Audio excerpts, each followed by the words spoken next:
লাউয়ের ছোকলা এরকম সরু সরু করে কেটেছি। এটা আমারই কাটা। কেমন হয়েছে কমেন্ট করে জানিও।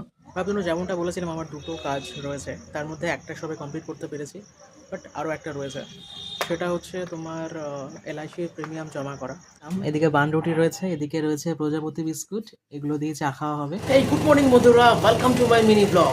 সো ব্র্যান্ড নিউ একটা নতুন ব্লগে প্রত্যেককে ওয়েলকাম। তো আজকের আমার সকালটা শুরু হচ্ছে একটা অন্যরকম জিনিস দিয়ে, বিকজ আমি দেখো একেবারে মুখ টুক ধুয়ে ফ্রেশ হয়ে নিয়েছি। ওকে, তো এখন মা যেটা করছে, মা ছাতু আনতে গেছে এবং আমাদের ছাতুটা নেওয়া হয় একটা দাদা বাড়িতে আসে, এসে ছাতু ভাঙিয়ে দেয়। চলো তোমাদেরকে একটু ব্যাক ক্যামেরা দিয়ে দেখাই। ওকে, চলো। দেখতে পাচ্ছ এই দাদাটা বাড়িতে আসে, এসে ছাতু ভাঙিয়ে দেয়। ওকে, মা ছাতু আনতে গেছে। তো বন্ধুরা, ছোলার ছাতু বানানো হচ্ছে। এই হচ্ছে ছোলা, একদম জেনুইন ছোলা। ওকে, এই ছোলাটা এই মেশিনে আসে। ওকে, মেশিন দিয়ে তারপর ভাঙানো হয়। তো মেশিনটা চালু করুক, আমি দেখাচ্ছি। তো এবার মেশিনটা চালু হচ্ছে।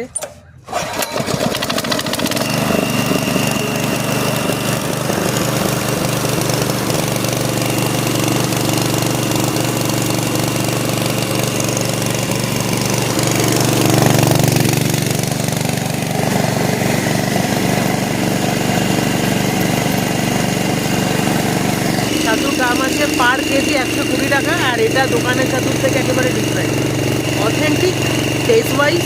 আর এটা তো আমাদের সামনেই বানানো হচ্ছে, তো সেক্ষেত্রে কোনো কিছু মিক্সে কি না করছে এটা তো আমরা নিজের চোখে দেখতে পাচ্ছি। উনি 1 মাস থাকবে না, তার জন্য একবারে 5 কেজি নিয়ে নিচ্ছি। নইলে না, আমরা আমাদের প্রতি সপ্তাহে না। প্রত্যেক সপ্তাহে এসে 1.5 কেজি করে আমার দিয়ে যায়। ভাই বন্ধুরা, আজকে আমরা সবাই দেরি করে উঠেছি। ভাই ভাইয়ের কাজে চলে গেছে। এদিকে দেখছো মশারি টশারি সব পড়ে রয়েছে, এগুলো সব গোছাতে হবে। চলো জানালাটা খুলে দিই। দেখো জানালাটা খুলতেই দেখো, দেখছো, একে ডাকলেই না আমাদের বাড়িতে চলে আসে, একে খাবার টাবার দেওয়া হয়। দেখছো, ও মনে হয় ঘুম থেকে উঠেছে আমাদের মতো। বন্ধুরা, এখন সময় হচ্ছে 9টা 13 এবং আমি আমার কাজ করছিলাম, অ্যাকচুয়ালি ভিডিও এডিট করছিলাম। বাট হয়ে গেছে একটা প্রবলেম বলতে, আমাদের যে দড়িতে কাপড় জামা মেলা হয়, তো ওটা অ্যাকচুয়ালি অনেকটা নুয়ে পড়েছে, একটু ঠিকঠাক করে দিতে হবে। আর মা যেহেতু বাড়িতে আছে, বাড়ির সমস্ত কিছু পর্দা থেকে শুরু করে সব কিছু তো কাছাকাছি করবেই, বিকজ বাড়ি থাকতে পারে না অন্যান্য দিনগুলো। তো চলো আমি তোমাদেরকে দেখাই, এবং ঠিক করার পরে কেমন করলাম সেটাও দেখাবো। চলো, হচ্ছে দড়ির অবস্থা। মাকে বললাম যে এই পর্দাগুলো একটু তুলে নাও। মা পর্দা তুলে নিয়ে এই পাটটাতে মেলেছে, আর ওদিকে দেখো মা মিলছে। আর দড়িটা দেখতেই পাচ্ছ অনেকটা নুয়ে পড়েছে। বন্ধুরা, মোটামুটি একটা ব্যবস্থা করা গেছে, বাট সেই সেরকমই নুয়ে পড়ছে, বিকজ এটা বাঁশ দিয়ে দড়িটাকে লাগানো রয়েছে এই জন্য। ওকে, এখন সময় হচ্ছে 9:30। তো মা আজকে বাড়িতে আছে, তোমাদেরকে বললাম। তো যেহেতু বাড়িতে আছে, বাড়ির সমস্ত কাজ খুঁজে খুঁজে বার করছে, যে এটা করতে হবে, ওটাও করতে হবে, এটাও করতে হবে, এরকম। তো এখন মা চা বসিয়েছে, এখন আমরা চা খাবো। তারপরে ব্রেকফাস্টে কি খাওয়ার এখনো পর্যন্ত ডিসাইড কিছু করা হয়নি, বাট কি খাবো সেটাও দেখাবো। চা বসিয়েছে? হ্যাঁ, আজকে দুধ চা করবো না। মা চা করছে। আমি যেহেতু দুধ চা খাই না, ওর জন্য দুধ চা যেহেতু বসা। দুধ চা খাই না, তো দুধ চা করবো না। ছোট ছেলেটা বাড়ি থাকলে আমরা দুজনেই দুধ চা খাই। তো ওর তো জন্য আদা দিয়ে র চা বানিয়ে নিচ্ছি। আদা দিয়ে র চা বানিয়েছে। চা ফুটছে, চা নামানো হবে। তার সাথে খাওয়ার জন্য বান রুটি, প্রজাপতি বিস্কুট। ওকে, বান তো তোমাদেরকে দেখালাম, এদিকে বান রুটি রয়েছে, এদিকে রয়েছে প্রজাপতি বিস্কুট, এগুলো দিয়ে চা খাওয়া হবে। প্রজাপতি বিস্কুট খেতে কিন্তু খুব ভালো লাগে, বিকজ ক্রাঞ্চি টাইপের হয়, আর চিনি দেওয়া থাকে সাথে, আর ফ্রাই করা যেহেতু, তো টেস্ট জাস্ট ওয়াও। আর বন্ধুরা, মা কিছু বলতে চায়, তো বলো। বন্ধুরা, প্রজাপতি বিস্কিট আমি মানে প্রত্যেক সপ্তাহে একটা করে নিয়ে আসি। কোনো কোনো কোনো সপ্তাহে আবার 2টো প্যাকেট চলে আসে, কেননা প্রজাপতি বিস্কিটটা বেশিরভাগ ওই খায়। ছোটটা তো খাই না, ছোটটা খেলে হয়তো অর্ধেকটাই খায় বা একটা গোটা খায়, এরকমই খায়, বা কোনোদিন খায়ও নি, বেশিরভাগ খায় ও। আমার কথাই বলছে মা, আর আরেকজনের কথা যেটা বলছে ওটা ভাইয়ের কথাই বলছে, বিকজ ও অতটা পছন্দ করে না। আমি বেশি পছন্দ করি প্রজাপতি বিস্কিট, তারপরে মা খায়। মা, আমি, ভাই তিনজনেই খাই, বাট সব থেকে বেশি খাই আমি। আর বন্ধুরা, চা রেডি হয়ে গেছে। মায়ের 1 কাপ, আমারও 1 কাপ, সাথে রয়েছে প্রজাপতি বিস্কিট আর বান রুটি। মার আজকে ছুটি, ওর জন্যই এটা সম্ভব হচ্ছে, কারণ মা কাজে থাকে এই সময় আর আমরা মেনলি ছাতেই খাই। আর বন্ধুরা এখন সময় হয়েছে 10টা 3, 10টায় ধরতে পারো। তো এখন আমি সবজি কাটতে বসেছি। মা যেহেতু বাড়িতে রয়েছে এবং তার মধ্যে মায়ের নিরামিষ, মানে আজকে থেকে মায়ের নিরামিষ শুরু হচ্ছে। আজকে আবার কাল সেই শিবরাত্রি পর্যন্ত চলবে। আর বন্ধুরা নিরামিষের মধ্যে এখানে বিনস রয়েছে, আর যেহেতু মায়ের নিরামিষ ওর জন্য দেখো এখানে বিনস কাটবো, ভাজা ভাজা করবে বিনস। আর এদিকে লাউয়ের ছোকলা আছে, এটা একটা ভাজা হবে। আর কড়াইশুঁটিটা জাস্ট ছাড়িয়ে শুঁটি বার করে রেখে দেবো। কড়াইশুঁটির কচুরি আজকে হবে না, কালকে হবে।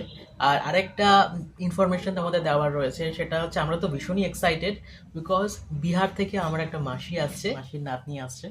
তো আসলেই কড়াইশুঁটির কচুরি কালকে করা হবে। তো আজকে বিকেল 4টে নাগাদ ট্রেনে উঠবে, তো কালকে ট্রেন থেকে নামতে নামতে 1:30-2 বেজে যাবে। ওকে, তো আমি মাসিকে আনতে যাব, তো সেটারও সম্পূর্ণ ব্লগ আমি এই চ্যানেলে আপলোড করব, তোমরা দেখতে পাবে। ওকে, তো চলো এখন কথা না বাকি এগুলো সব কেটে নিই এবং কেটে নিয়ে দেখাচ্ছি। ওকে, আর বন্ধুরা এখন 11:30 বাজে, তো 1 ঘন্টা আমার সময় লাগলো কাটতে, বাট এখনো পর্যন্ত কিন্তু কমপ্লিট হয়নি। মানে আলুর যে পার্টটা রয়েছে সেটা মা কাটবে, আমি ফ্লিপ ক্যামেরা দিয়ে দেখাচ্ছি, তাহলে বোঝাতে সুবিধা হবে এবং কি কি কেটেছি সেটাও দেখতে পাবে। ওকে, লাউয়ের ছোকলা এরকম সরু সরু করে কেটেছি, এটা আমারই কাটা, কেমন হয়েছে কমেন্ট করে জানিও। মটরশুঁটি এখানে ছাড়িয়েছি, এরকম হয়েছে, এটাও আমি করেছি। এটার সাথে আলু কাটতে হবে সরু সরু করে, আলু আর লাউয়ের ছোকলা ভাজা, এটা ভীষণই ভালো খেতে হয়। এই আলু 3টে রয়েছে, এটা মা কেটে নেবে, বিকজ 1 ঘন্টা আমি লাগিয়ে দিয়েছি। আর মা যেহেতু প্রফেশনাল, মায়ের এতটা সময় লাগে না, মার আধ ঘন্টার মধ্যে ডেফিনেটলি হয়ে যায়। ভাই বন্ধুরা এগুলো ছাড়া আমি বিনসও কেটেছিলাম, যেটা মা অলরেডি ভাজা করে নিয়েছে। ওকে, আর ওদিকে ভাত হচ্ছে, মানে মোটামুটি এখন দুপুর হতে যায়, দুপুরের আগে এগুলো রেডি করবে, ওর জন্যই মোটামুটি বসিয়ে দিয়েছে। চলো তোমাদের বিনস ভাজাটা আমি দেখাই, কারণ এটা আমি কেটেছি এবং মা ভেজেছে। সো বিনস কাটাটাও কেমন হয়েছে এটাও কমেন্ট করে জানিও। ওকে, এই হচ্ছে বিনস ভাজা, দেখতেই পাচ্ছ, এবং এটা মা ভেজেছে। আমি যেমনটা বললাম, আমাকে বলো যে কাটাটা কেমন হয়েছে, ভাজা সাইজে হয়েছে? এদিকে আমি কাটাকাটি করছিলাম, আর এইদিকে দেখো মা সমস্ত বিছানা টিছানাগুলো গোছাচ্ছে। অ্যাকচুয়ালি আমাদের ঘরেতে 2-1টা ইঁদুর ঢুকে গেছে, তো সেজন্য বেশ রাত হলেই খাতা বই কাটার আওয়াজ পাওয়া যায়। তো ওর জন্য মা যেহেতু বাড়ি রয়েছে, খাটের তলা থেকে শুরু করে সব কিছু পরিষ্কার করেছে। টেবিলটা অ্যাকচুয়ালি ওখানে থাকে, টেবিলটাকে এখানে আনা হয়েছে। ওকে, আর বিছানা টিছানাগুলো সব ঠিকঠাক করা হবে। আর এদিকে আমাদের ঘরের আরো কিছু জিনিসপত্র ওপরে এরকম বাংকারে রয়েছে, এবং এর মধ্যে কিছু কিছু জিনিস নিচে আমাদের নামানো হবে। আর এটা একটা পর্দা আমরা সেট করবো। ভাবলাম আমি যেমনটা বলেছিলাম যে আমাদের একটা পর্দা টাঙানো হবে, তো সেটা এখন মা টাঙাচ্ছে। তো চলো আমরা কিভাবে ম্যানেজ করে পর্দার প্রথমে যে দড়িটা সেট করতে হয়, দড়িটা সেট করা হচ্ছে। আমাদের কাছে এখন মই নেই, তো সেটা কিভাবে ব্যবস্থা করেছি, ঠিক আছে, তো সেটাই তোমাদেরকে দেখাবো। চলো,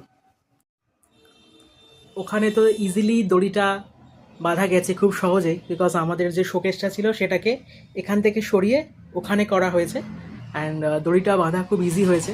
বাট এখানে আসার পরেই যতটা প্রবলেম, ওর জন্য বালিশ, তারপরে কাঁথা, এগুলো দিয়ে এটাকে সেট করা হয়েছে। এবং দেখো মা ওখানে দড়িটা ভালো করে আটকাচ্ছে, যাতে করে পর্দা টাঙাতে কোনো অসুবিধা না হয়। আর বন্ধুরা অনেক খাটাখাটনির পরে একটা মোটামুটি একটা ব্যবস্থা করা হয়েছে, তো চলো তোমাদেরকে দেখাই। দেখো মা এখন উপরে রয়েছে, এটার জন্য একটা ব্যবস্থা করা হয়েছে। ওকে, তো এরকমই করা যাচ্ছে, কারণ এপারে ঠিক করলে ওপার থেকে খুলে যাচ্ছে, আর ওপারে ঠিক করলে এপার থেকে ঘুরে যাচ্ছে। শাড়িটা তো যেহেতু সিল্কের শাড়ি মা যেমনটা বলছে, তো ওর জন্যই প্রবলেমটা হচ্ছে। বাট নেমে আসছে, তার জন্য এই সেফ টিফিন গুলো দিয়ে দিয়ে আটকেছি। ভাই বন্ধুরা এখন সময় হয়েছে 3:15, এবং সমস্ত কাজ সামলাতে একটু সময় লেগে গেছে, তো এর আগেই খাওয়া হয়ে যায় আমাদের। তো এখন আমরা লাঞ্চ করব। লাঞ্চে কি কি ডিশ আছে চলো তোমাদের সঙ্গে শেয়ার করি। ভাই বন্ধুরা আজকে আমাদের রান্না হয়েছে মাছের ঝাল, বিনস ভাজা, আর এদিকে লাউয়ের ছোকলা আলু দিয়ে একটা ভাজা ভাজা হয়েছে, তোমাদের যেটা দেখাচ্ছিলাম আমি কাটছিলাম। আর এদিকে স্যালাড রয়েছে, শসা, লঙ্কা, পেঁয়াজ। আর মা দেখো বিনস দিয়ে খাচ্ছে, যেহেতু মায়ের আজকে নিরামিষ। এটা আমার থালা, আমি এখন খেতে বসিনি। ওকে, আর এদিকে দেখো গোপাল ভাঁড় চলছে, যেটা দিনেরই নিয়ম, গোপাল ভাঁড় দেখতে দেখতে আমরা খাবো। এদিকে দেখো ভাই বসেছে, ওর বিনস দিয়ে খাওয়া হয়েছে, এরপরে এই দুটো পদ বাকি রয়েছে, এটা দিয়ে খাবে আর আমি খাওয়া শুরু করব। ভাই বন্ধুরা এখন সময় হয়েছে 8টা 4 এবং আমি বাড়ির আরও কিছু কাজ সেরে নেব।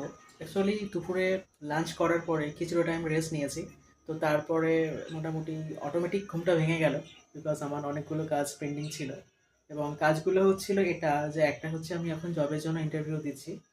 ওকে, তো আমি জানি না এগুলো কী করে আমি ম্যানেজ করবো, বাট আমাকে ম্যানেজ করতেই হবে। সেটা হচ্ছে এক হচ্ছে নাম্বার 1 অ্যান্ড ফার্স্ট প্রায়োরিটি, সেটা হচ্ছে আমার জব, যেটা আমার মান্থলি এক্সপেন্সেস সিকিওর করবে। সেকেন্ড ওয়ান হচ্ছে আমার অ্যাফিলিয়েট মার্কেটিং। থার্ড ওয়ান হচ্ছে আমার জেস্টক্রাফট স্টল, যেখানে আমি চিপস মিক্স যে ব্যাপারটা যেটা আমি সেল করে থাকি সেটা। And fourth one is, sorry fifth না, আমি ফিফথ দেখিয়ে ফেলছি। ফোর্থ ওয়ান ইজ, যেটা 4 নম্বর, ওকে, সেটা হচ্ছে আমার ভিডিও এডিটিং। এবং আমি ডিসাইড করেছি যে ডেলি একটা করে ভ্লগ ভিডিও আপলোড করবো আমার ইউটিউব চ্যানেলে, যেখানে আমি তোমাদের আমার লাইফের জার্নি শেয়ার করব, যেখান থেকে তোমরা আমার লাইফে ঘটে যাওয়া বিভিন্ন ধরনের ইনসিডেন্ট থেকে আমি লাইফ লেসনও শেয়ার করব, যেখান থেকে তোমরা কিছু শিখতে পারবে এবং ইন্টারেস্টিং বানাবো, যাতে তোমরা এন্টারটেনও হতে পারো। ওকে, তো এখন আমার রয়েছে দুটো কাজ, তার মধ্যে প্রথমটা হচ্ছে জল আনা। আমাদের দুটো জার রয়েছে, সেটা আমি দোকান থেকে গিয়ে আনবো, এনে ঘরেতে রেখে আমি যাব LICর প্রিমিয়াম জমা করতে। ওকে, তো চলো তোমাদের সঙ্গে আমি এগুলো শেয়ার করবো। আর বন্ধুরা দুটো জার নিয়ে নিয়েছি, ওকে, সাথে স্কুটির চাবিটাও। ওকে, তো চলো, দুটো জারই ফাঁকা আছে, তো একে একে গাড়িতে রাখবো।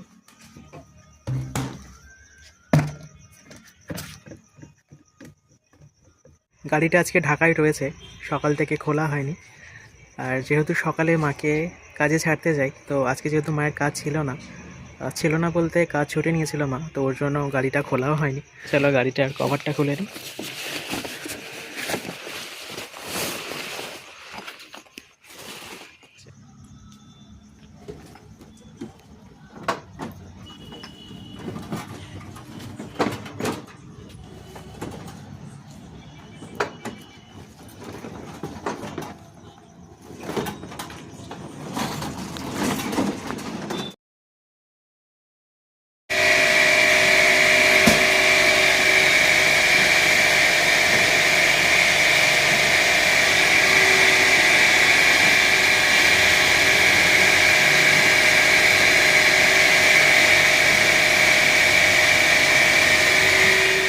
তার জন্য যেমনটা বলেছিলাম আমার দুটো কাজ রয়েছে, তার মধ্যে একটা সবে কমপ্লিট করতে পেরেছি, বাট আরও একটা রয়েছে, সেটা হচ্ছে তোমার LIC প্রিমিয়াম জমা করা।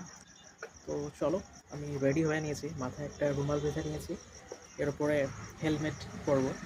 তো ভাই বন্ধু তোমাদের প্রশ্ন আসতেই পারে যে ভাই ইলেকট্রিক স্কুটিতে হেলমেট কেন?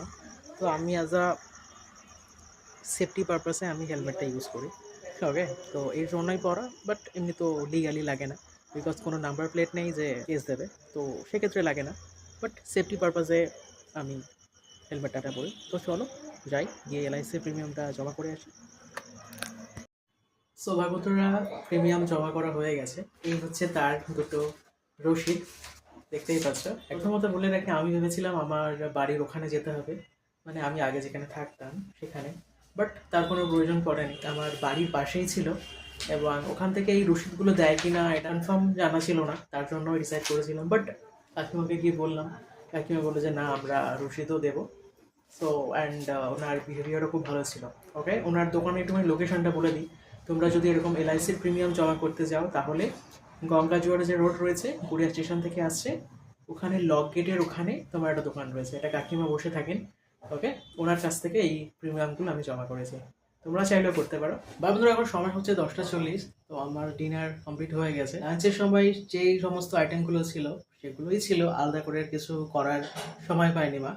ওকে, তো চলো ভিডিওটা এখানেই রাখছি। যদি ভিডিওটা ভালো লেগে থাকে তাকে লাইক করে দিও, এবং চ্যানেলে নতুন হয়ে থাকলে ডেফিনেটলি সাবস্ক্রাইব করো এরকম ডেইলি রেগুলার ব্লগিং ভিডিও পাওয়ার জন্য। থ্যাংক ইউ সো মাচ ভিডিওটা দেখার জন্য।